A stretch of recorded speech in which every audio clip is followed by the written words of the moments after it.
તમને કઈ ખબર નથી તમારા રાજમાં મહિલાઓ ક્યાં ભણતી હતી?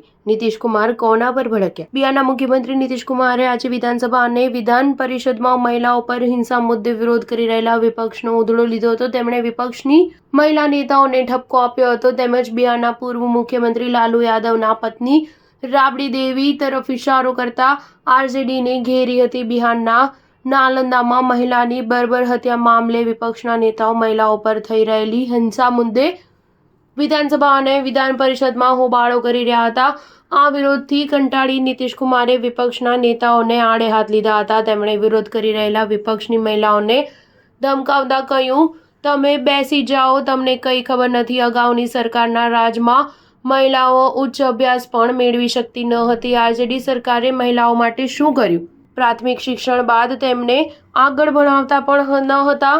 નીતિશ કુમારે આરજેડીના પૂર્વ મુખ્યમંત્રી લાલુ યાદવને પણ ઘેર્યા હતા. તેમણે વિધાન પરિષદમાં રાબડી દેવી તરફ ઇશારો કરતા કહ્યું કે જ્યારે તેમના પતિ જેલમાં ગયા ત્યારે તેમને પત્ની રાબડી દેવીને મુખ્યમંત્રી બનાવી દીધા. સિવાય તેમણે મહિલાઓ માટે કર્યું છે શું?